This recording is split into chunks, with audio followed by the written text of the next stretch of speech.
Okay, so this is an elderflower bush, and this is what elderflower looks like. And if this was a video that you could smell from, you would smell this sweet scent, which is clearly elderflower. And this is what the leaves look like, just so you know. So the flower itself isn't dissimilar from the cow parsley, but it's the smell that gives it away. So this is cow parsley, so you can see it's not dissimilar,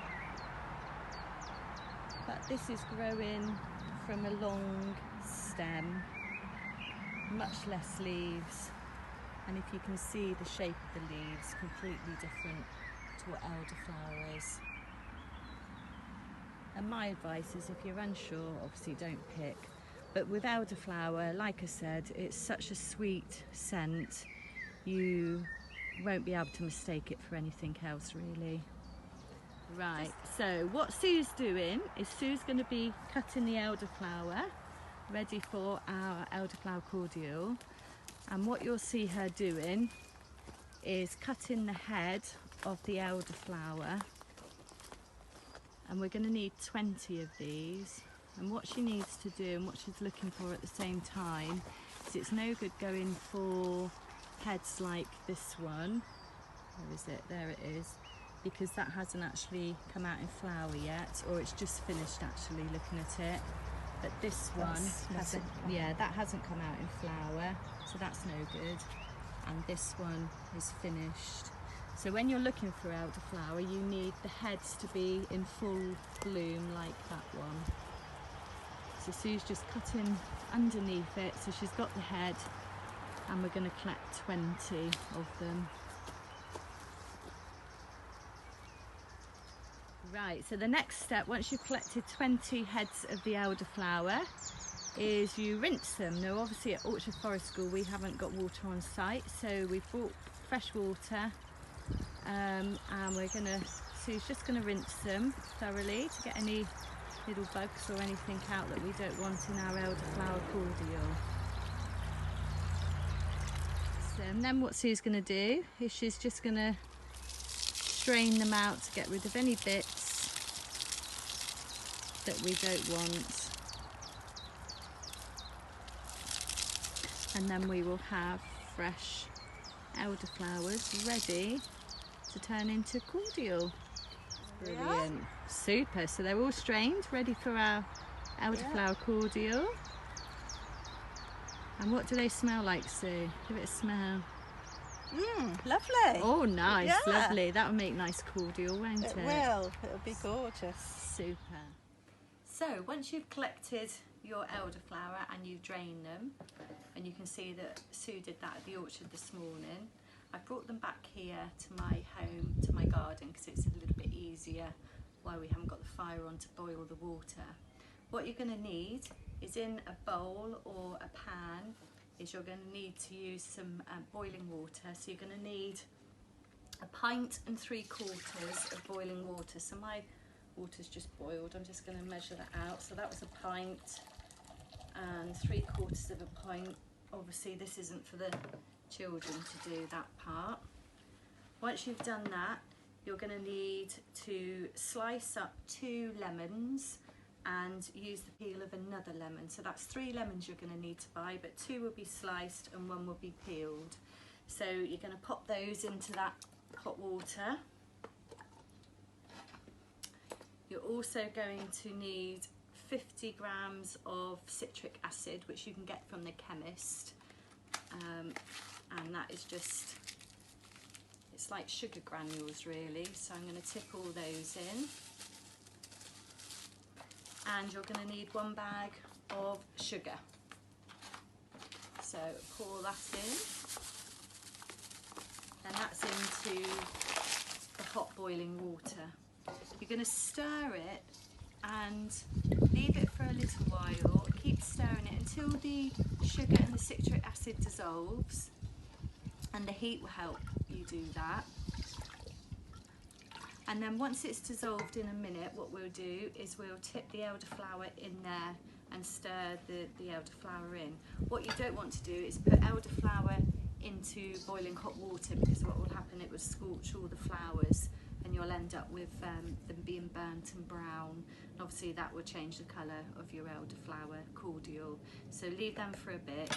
And like, oh, I've lost the spoon. There it is. Like I said, just stir it, keep stirring it until it's dissolved. So, once you've stirred it and you can see that all the citric acid and sugar is dissolved and the liquid becomes clear, that's the point when you can add your elderflower, because at that point the actual liquid won't be boiling hot anymore. So it's cooled down a little bit.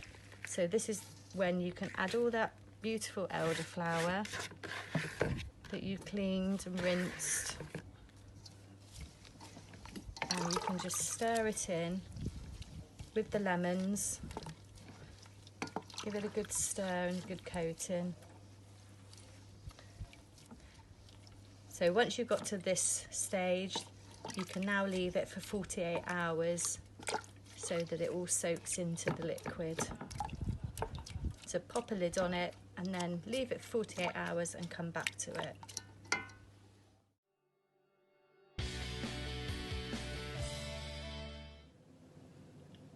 So after 48 hours, what you need to do is strain all the liquid so that we get all the elderflower and the lemon out. And I've just taken the lid off and it just smells absolutely divine. So I'm really excited about this. So it's a case of pouring it through a sieve, catching all the elderflower. I'll do a little bit at a time. Okay, and what you can do is squeeze it down, push the elderflower and the lemon down so we get as much of the beautiful cordial as possible. And then obviously dispose of that. So once you've got your liquid, I don't know whether you can see, but you'll probably see a few bits floating around. So we need to refine that a little bit more. So the way I do it is just with a sieve and put a thin tea towel. If you've got muslin, then that's fantastic, but tea towel works just as well. And then pour the liquid into the tea towel and it will gradually seep its way through.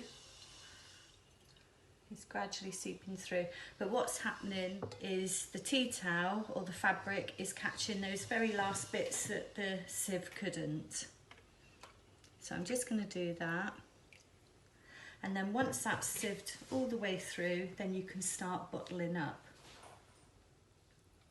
So once it's strained, you'll see it's a beautiful colour, and this is Elderflower Cordial. So all you need to do is pop it into some sterilised bottles. I've sterilised mine by putting them in the dishwasher and then using boiling hot water.